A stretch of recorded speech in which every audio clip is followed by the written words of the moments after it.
Welcome to Fireside Nets with Spen and Nick, brought to you by Empire Sports Media.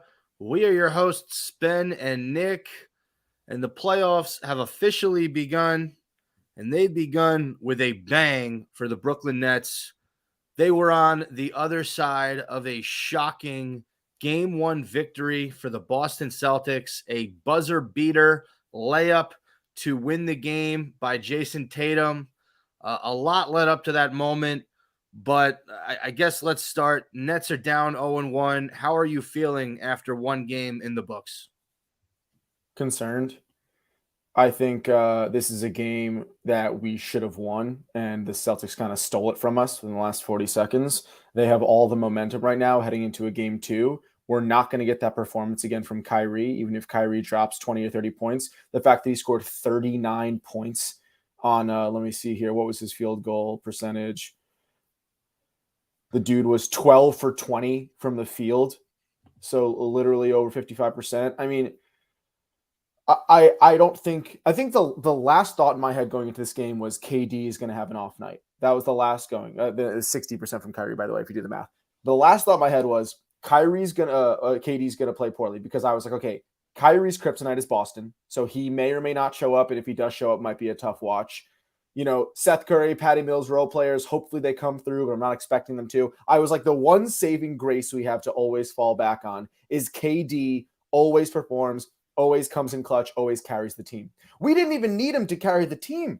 We just needed him to play a tiny bit more efficiently than he did, which is just slightly less than he normally does. I mean, I think game 2, I wouldn't be surprised if Boston won by 20. And then maybe we come back and even the series in game 3 and 4 back in Brooklyn, where we have the momentum, or where we have the crowd behind our back. But yeah, just I don't know, man. I'm not feeling good. This is a game we should have won. It would have set the tone for the series.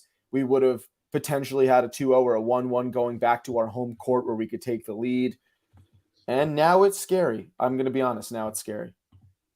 Yeah, I agree with everything you said. Let's start with this concept that, you know, in game 2, Boston can come out and punch us in the face. When you win a close game like that in the NBA, especially in a playoff series, and the next game you are home again, you tend to come out and punch the other team in the mouth. So as much as I do think that it will be a, similar game 2 as to game 1. Let's be real, all the momentum is on Boston's side. I mean, they dominated that game in the beginning of the third quarter. They grew their lead to, I believe it was 15. The Nets fell apart to start that third. A few threes from Marcus Smart really separated the Celtics, and they were able to get that lead. You knew the Nets were going to have a gross game. That was a gross game that we were somehow still in. Right. But it made sense why we were in it, Nick. I mean, just the star power alone on this team. Look, the fact that Kevin Durant had a bad game for his standards, and let's take a look at his stats. Kevin Durant, 23 points, 9 of 24 from the field, 3 assists, 6 turnovers for KD. He was a minus 13. And those turnovers, like, he was just getting stripped. Like, he was just dribbling the ball too far out in front of him. It's something you learn in 3rd grade. And listen, I'm not going to attack Kevin Durant. He's the heart of the team. He's the best player in the team. And he's not the reason we lost the game. I don't think you can blame Kevin Durant for losing this game. I mean, dude, I'm not going to blame him for his offense, because he still had 23 points and he still hit a couple big shots. I'm blaming Kevin Durant for his defense. Anybody who saw that last play, yes, the Nets as a whole, I know we're going to dive into that last play, but if you look at the replay, Durant was guarding Tatum, and Durant was watching the ball, and he turned around and saw Tatum on the other end of the court. Now, you could say Kyrie should have hacked Tatum and made him earn it from the line. You could say Seth Curry and who was it, Bruce Brown, shouldn't have both jumped at a Marcus Smart pump fake 3. But at the end of the day, Kevin Durant was responsible for Jason Tatum. He was doing a decent job on Tatum in the first half. Second half, Tatum got hot. Lean forward because you're getting out of the green screen. But the fact of the matter is that was KD's man. I can't really point a finger at anybody else besides how did we let Jaylen Brown score so easily within 3 seconds when there were 35 seconds? All right, let's stop for a second. Let's backtrack, okay? Because everything you're saying is accurate, but we have to provide context for why this loss sucks. And let's start with the fact that last season in the playoffs, we played a very different Celtics team with a very different Nets team, and we handled them. This year, the Celtics are much better. new coach, new and improved roster. The cohesion is there. They're healthy for the most part. They don't have Time Lord, whatever. But they go into this series thinking, we're the 2 seed. They're the 7th seed. We should beat them. Yes, they have Kevin Durant. Yes, they have Kyrie Irving, who our entire city fucking hates. I don't think I've ever seen a rivalry between one dude and a city like the city of Boston dislikes Kyrie Irving. It is insane, the hatred that they show this guy. And can you blame him for going back at them? I mean, for all Kyrie's faults, if you have 50,000 people chanting "fuck you," chances are, if you're human, you're going to react some type of way. And he happened to react both on the court and then during those moments in the game where he took the ball out of bounds. He flips the 2 birds behind his head. And then you saw that scene where he was pretending to cry at another inbounds play.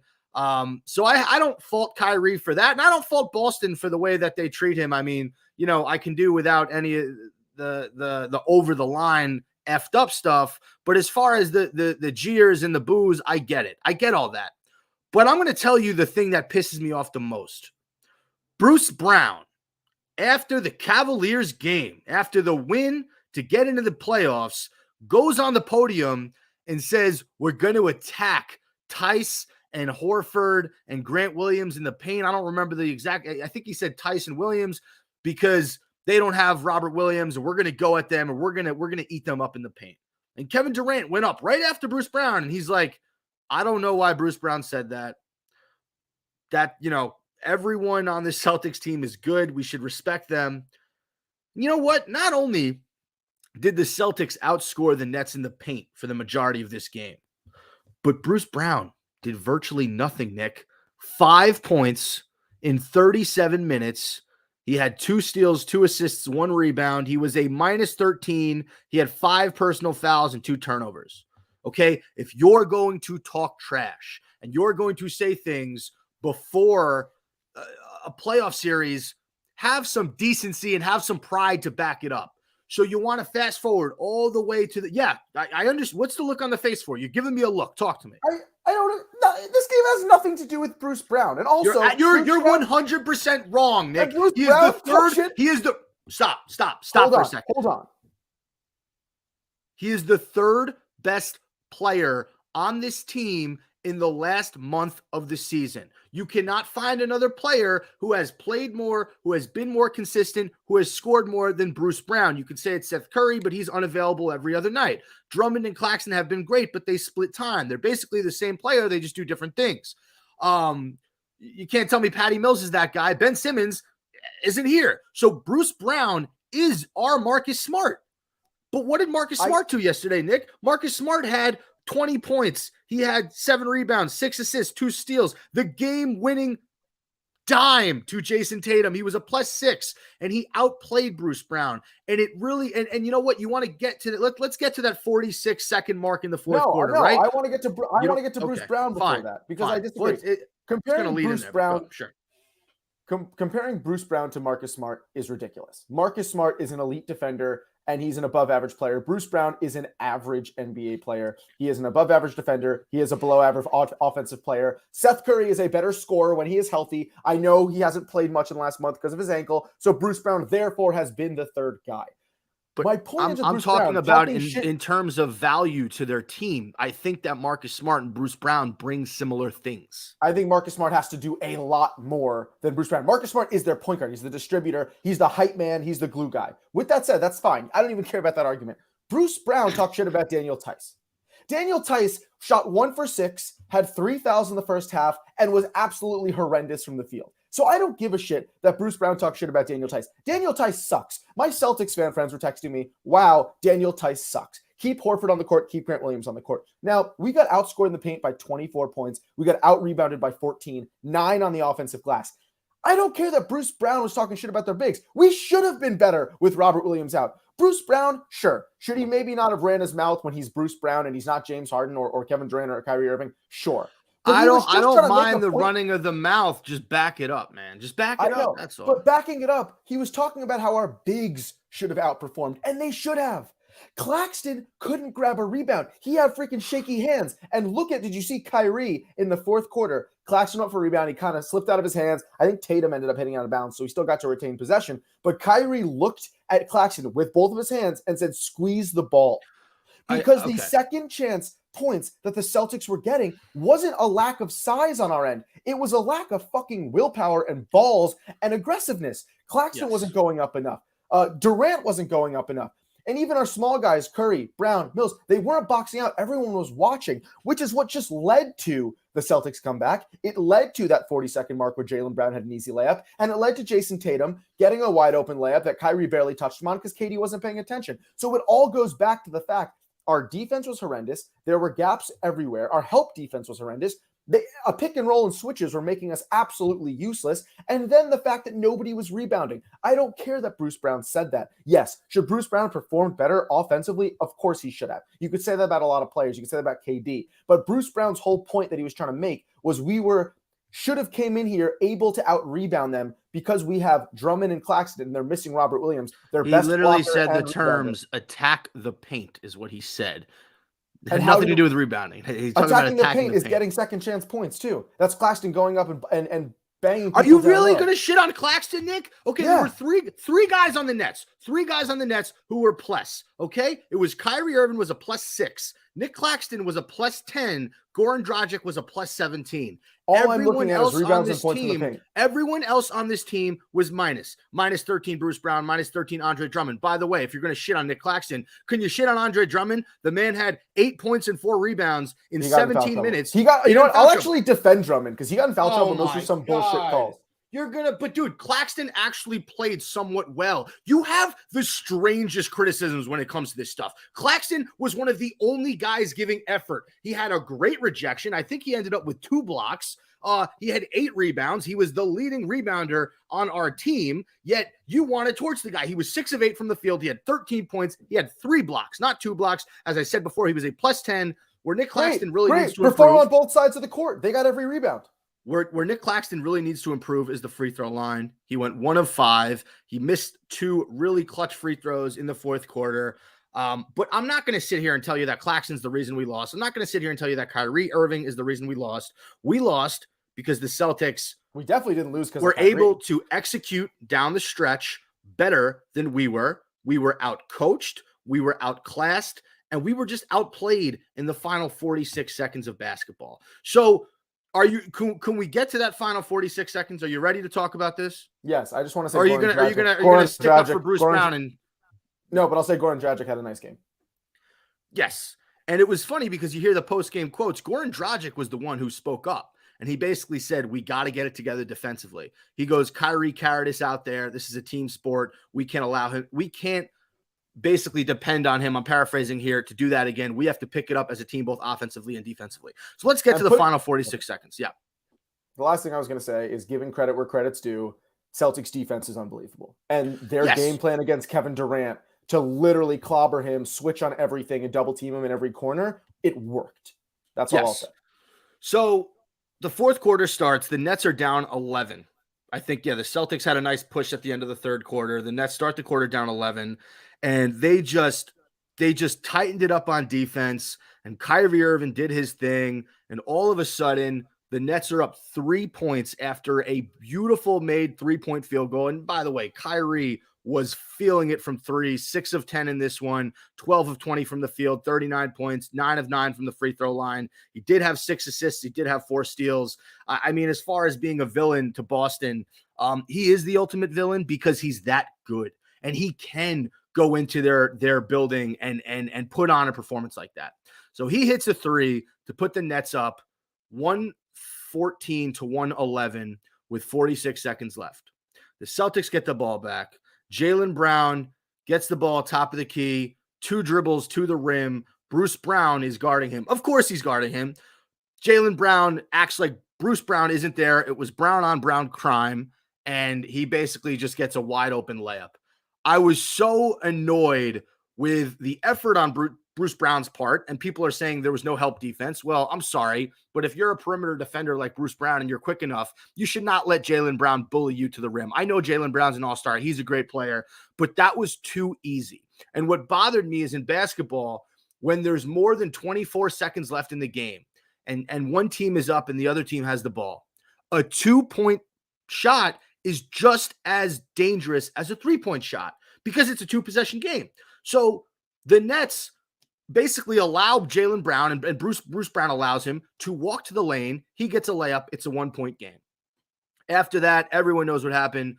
Kyrie gets double teamed, tries to dribble out of it, can't dribble out of it. Desperation pass to Kevin Durant, who puts up a contested 3 from Jason Tatum. Clank. Boom. Here's where the coaching comes in, right? The Celtics get the rebound with, I want to say, 11 or 10 seconds left, and Ime Udoka does not call timeout. He says, run the play. The Celtics, being the cohesive team that they are, they've played together for a long time, those 3 guys, Brown, Tatum, and Smart. They've been together for a few years now. Brown gets it. I think he has Dragic on him, takes him to the lane, makes a beautiful pass to Marcus Smart. As you said, Marcus Smart pump fakes. He gets 2 guys in the air. It was Nick Claxton, and who was the other one? Was it Seth Curry? No, I think it was the 2 smalls. I think he got Bruce Brown and no, Claxton. I think he got watch Bruce the Brown replay and, again. And Curry. I think Claxton was on him. Yeah, watch the replay. Anyway, Smart pump fakes. He gets 2 nets in the air. Tatum makes a cut. Kevin Durant was on Tatum. He gets caught ball watching. Tatum gets a beautiful pass from Smart. One of the most clutch passes I've ever seen in my life that Marcus Smart made. I'm giving him a lot of credit. Tatum gets it. Kyrie's standing right there. Tatum pirouettes around him, scores the layup as time expires. Kyrie barely makes an attempt to stop him. But again, he's not in the position to make a play. He just wasn't. I hug him. And if I'm Bruce Brown, I get it, Nick, but it's a second left also. So if you're Kyrie, in the back of your head, you're also thinking he might not get it off in time, and he was not in a position to make a play anyway. So you can blame Kyrie for a lot, but don't blame him for a last second buzzer beater. I mean, I'm blaming KD way more than Kyrie. It was KD's man. For that possession, yeah. I'm blaming Bruce Brown on the last possession with Jaylen Brown, like you said. Yeah, there was no help defense. Body him, make him earn it, or make him earn it from the free throw line. He basically, everyone kept backing off. We had a lot of people in foul trouble. I know Seth Curry, Bruce Brown, Kyrie, KD, everyone had more fouls. Drummond had to sit a bunch. Everyone was kind of in the 3 to 4 foul range. You take 6 to foul out in the NBA. When you have 4 fouls, Bruce Brown, why are you backing off with 10 seconds left like you can't get a foul, as if you can't touch Jaylen Brown? Here's what I'll say about the last 10 seconds. You're right. Ime Udoka made a great call, no timeout.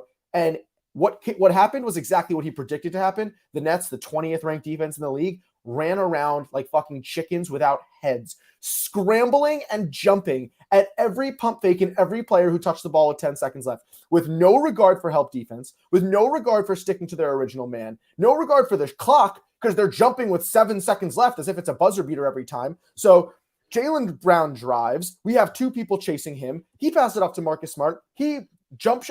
We're worried about a Marcus Smart buzzer beater 3. He pump fakes. We have 2 guys jumping.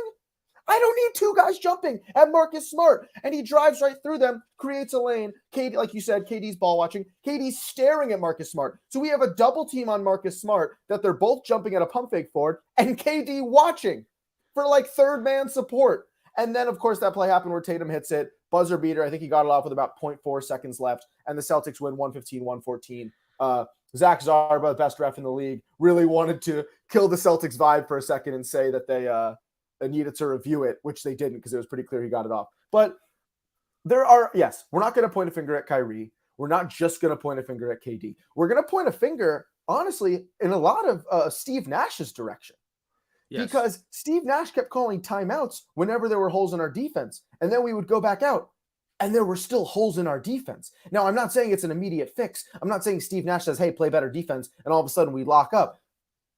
But there was no improvement. And I got to give a lot of credit at halftime to a lot of these better coaches. And listen, we came back in the third quarter, but if you look at halftime adjustments in general throughout the league, and even more so in college basketball tactically, these coaches tell their players and they to change up something on defense, whether they go to a zone, whether they go to a box and one, whether they're double teaming KD, whether they're double teaming Tatum. And it just feels like sometimes Nash doesn't adjust as much as he needs to. He kind of more so puts dependence on the players to figure it out on their own. And that's me making an inference based on the results. I don't know what Nash is saying to to the Nets in the locker room, but it just seemed like all the holes we had in our defense, we never actually tightened them up or solved them in any way. The Celtics got cold. We got hot. A couple calls went our way. It was a really physical game, so there weren't a lot of fouls kind of going towards the end of the game. In the beginning, it was a lot more ticky-tacky. So I'm going to point a finger at Steve Nash, even though I've been supportive of Nash when a lot of people haven't, because he kind of jumped into a tough situation. But, dude, that last 45 seconds might have been the worst defensive coaching and offense. Just might have been the worst clutch time, 1 minute left, hold on to a game coaching that I've ever seen. So, by the way, it was Bruce Brown and Nick Claxton who jumped on that Marcus Smart pump fake. Seth Curry was not out there to end the game. The final, oh no, he was out there to. It was Bruce Brown, Goran Dragic, Kyrie Irving, Nick Claxton, and Kevin Durant. Those were the final five on the court.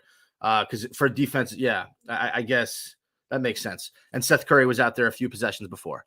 There was another play in the game, and by the way, I want you to realize how many times I'm saying Bruce Brown's name during this whole thing, because I thought he was really detrimental. There was another moment in the third quarter. I don't know if you remember this. The Nets got a steal, and it was a fast break, and Brown passed it to KD. It was a give and go. KD gave it right back to Bruce Brown, and he got rejected by Jaylen Brown. Do you remember that play? Yes. It went from being, I think, a 4-point game to an 11-point game. It was like a 7-point swing. But the plays that the Nets needed to make to win this game, the only four guys who made it tonight, it was Kyrie Irving, it was Nick Claxton, it was Goran Dragic, and Durant hit that one crazy jumper that like hit the side of the rim and went in with little time left. But yes. From Andre Drummond, Claxton was wide open under the hoop on that. He was. From Andre Drummond to Bruce Brown, Seth Curry really didn't do much. Those three guys, Edwards played for him. I mean, Seth Curry was actually the only one hitting shots in the first quarter. He had 9 points. He was 3 of 7 from the field. But I'm telling you, man, Bruce Brown, he's playing 37 minutes and he's given us 5 points. And he's getting stuffed by Jaylen Brown, and he's getting taken to the rim, and he jumps for that pump fake on Marcus Smart. I mean, it's Nash. Kevin Durant was cold. Kyrie Irving, that last possession, he was double teamed. He couldn't make the play. This was just a tough loss. This was one of the most upsetting losses in recent memory, because at the end of the day, we had a chance to steal this game. We had a chance to go up 1-0 against Boston on the road, even after a bad performance from our best player. And like you said, those last 46 seconds, it wasn't just bad defensive basketball. It was just not being able to execute down the stretch with a lead. And that's what great teams do. And we didn't do that. It's still a 7-game series, or at most 7, at least 4. We still have a lot of firepower going into game 2. Kevin Durant's not going to play as poorly as he did in game 1. Maybe Kyrie Irving can duplicate his game 1 performance, but he's still motivated. I need to see more from the rest of this team, Nick. I need to see Patty Mills making more than 1 3. I need to see Seth run for Seth Curry, and he's got to be more aggressive. Andre Drummond can't pick up fouls early, these ticky-tack fouls. It can't happen. If Tice, and by the way, let's not forget, we haven't mentioned his name, but Al Horford absolutely freaking killed us. He had 20 points. He had 15 rebounds. He was 8 of 13 from the field. Okay, that can't happen. You can't have that. Jaylen Brown, 23 points. He was a plus 10. Tice only had 4 points and 6 rebounds, 7 for Grant Williams off the bench, 7 for Derek White off the bench, 3 for Peyton Pritchard. Every single Celtic that played scored. And they outplayed us. So my point is, looking ahead to game 2, what are some things you would like to see for this Nets team to at least try to pick up a victory on the road and bring this thing back to Brooklyn tied 1 apiece? They got to do what the Celtics did, and they got to have better ball movement. They got to cut through double teams and find the open man. KD needs to become a distributor. If they're going to literally harass KD like they did in the last game, and it was a good strategy, I need him to get 12 assists a game, because he's got to find the open man. He's got to dribble with more confidence. I never saw KD that rattled with the ball. The ball was just kind of flying out of his hands, 6 turnovers. So first things first, KD's now got to be more of a court general, similar to what Tatum did in the first half. Tatum, we were double teaming Tatum, and he was finding the open big down low for an easy bucket. That's why they got so many points in the paint. Tatum ended up with 31 points, 8 assists in that first game. That was a pretty good game. Tatum's a good player. So first things first is KD. He's got to change his game plan. Second of all, I can't expect that performance from Kyrie. So just some consistency from Kyrie. He's still obviously got to be in that 20 to 30 range. Seth Curry's got to shoot more. I know he started off hot and then he kind of slowed down. I know he's always battling that ankle. His limits are sometimes not as high as we want them to be, but we are trying to force him in there because he's the most efficient shooter on the team. I need Seth Curry to take some I need Seth Curry to have the confidence that Patty Mills has. Patty Mills will like fire 11 times a game and go 2 for 11 from 3 because he's been pulled. Yeah, but Nick, how many times is the ball touching Seth Curry's hands? Well, if the first thing I mentioned KD distributing more, then it would touch it. Yeah, more. But isn't that a Nash problem that we don't run any plays for Seth Curry? You played basketball. You know spot up shooters need plays run for them. I could be a Nash problem, but I think it's also a KD problem. And that could be Nash's fault. KD's still expecting the ball in his hands too much. If KD's shooting and it's not going in and we're double teaming him, why isn't he finding Seth Curry? Why isn't he finding Patty Mills? So you can't blame Nash for every time. Yeah, should we run more plays for Seth Curry? Absolutely. But where does that start? Our star players have to be distributing the ball more. And I'm going to give Kyrie a pass because he couldn't miss last game. And then the most important thing is it just comes down to our defense. And I don't know the fix on that because I know everybody always says like, oh, is defense more strategy or is it more heart?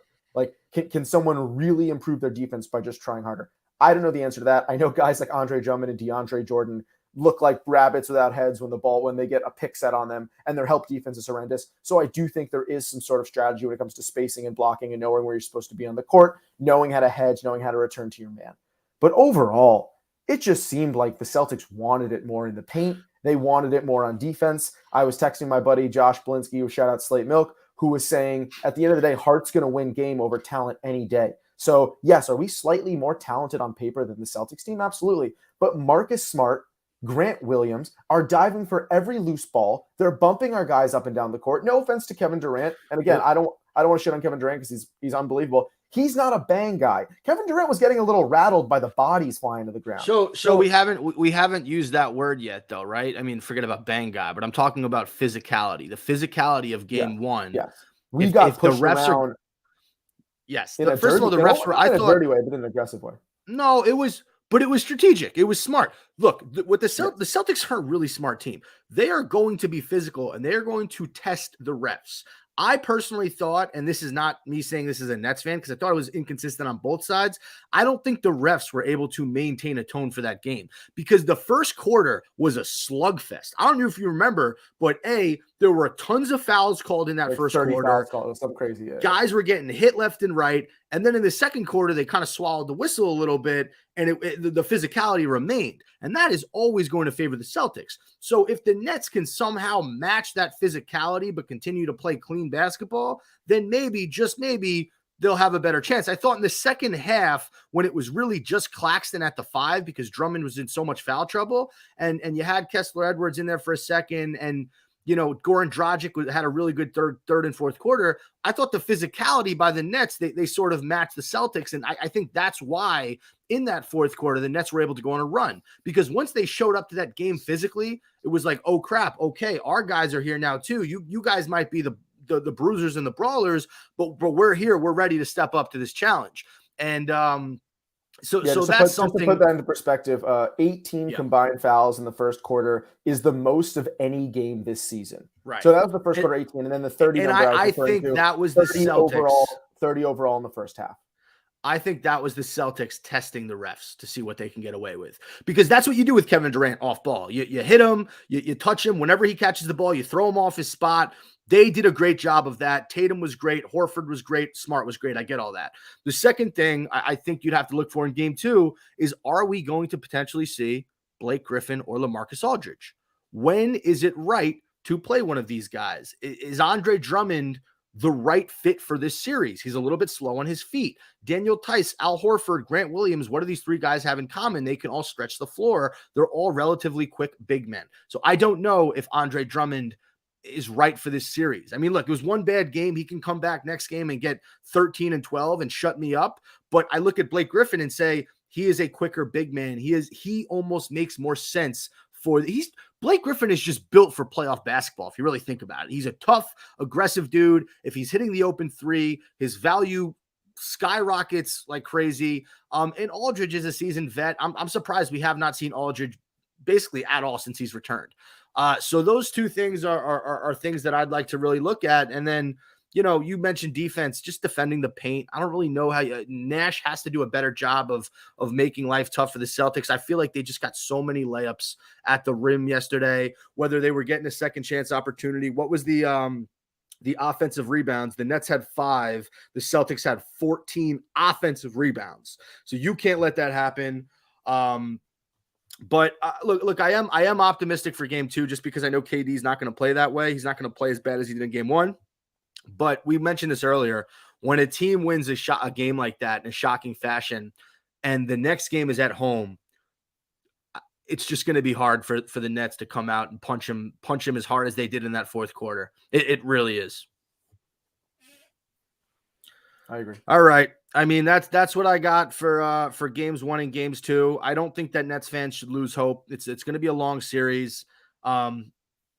We still have the potential of Ben Simmons coming back. I'm hearing games 4 to 6. Now I'm hearing he's been pain-free for 2 weeks, so maybe he can come back for games 3 or 4, maybe. I just don't know. But until I hear that he's actually playing, I'm pretending that he's not on the team because he hasn't played a second for the Nets this year. So we gotta perform and execute with what we have, which is guys like Bruce Brown, Seth Curry, Patty Mills, Andre Drummond, Kessler Edwards. If these guys are called upon, they need to step up. Because I'm sorry, if we play against the Celtics in game 2 like we did for the first 3 quarters, I think we're going to lose. And the final 45 seconds of game 1. Game is on Wednesday, April 20th, 420, Hitler's birthday. Smoke up, toke up. Jesus. 7 p.m. Is it really Hitler's birthday? Yeah, it's Hitler's birthday. In Boston, down 1-0. We need this win. If not, we got a lot riding on us on our home court. Could we just say that I will be at game 3? Oh, nice. Can we just say that we're an anti-Hitler, anti-Nazi podcast? I think we don't need to. It's obvious. I was just. Oh no, you'd be surprised. Pardon my take. Always says they're an anti-Nazi podcast. They make it known. So are you scared to say it? We're both Jewish, so I believe we're an anti-Hitler and an anti-Nazi podcast and a pro-Jewish. Just say it. Sure. Okay. Well, don't. Now we're getting into other things. Just don't say anything. You're a really controversial guy, Nick. Okay, to end the episode, a few shout outs. By the way, stop shouting out Belinsky. You shout him out on every episode. I like Josh just as much as the next guy, but this is turning into Fireside Nets with Spen, Nick, and Belinsky. And shout out to Jack Williamson's brother, Reed. Speedo Rito. Reed's my guy. And shout out to Jack Willie too. Shout out to me. This was a tough episode for me because I was so distraught after that Nets loss. But I did get married on Saturday. I've been mentioning it for a while. I posted on Nets Twitter. Really thought that my good juju of my wedding would carry over to that Nets playoff game. It did not. So shout out to me for getting married. As Nick said, half of Fireside Nets will be at game 3 in Brooklyn. Nick will be there with a few friends. He'll be making some noise. Go up to him at the game. Take a picture with him. He's not shy. And we appreciate you guys for listening. This is really a venting episode for us. I just needed to get out all my frustrations and argue with Nick when he randomly calls out Nets that actually had a good game for the loss. So thanks for listening. Nick, any final words for the listeners before we go? Let's just keep our heads up and hope for the best. Keep your heads high and your balls low. And that's a Spenny Shen guarantee. You wanna close this one out? And for any women listening, we apologize for that one. No, I meant metaphorical. Got you on the fire side.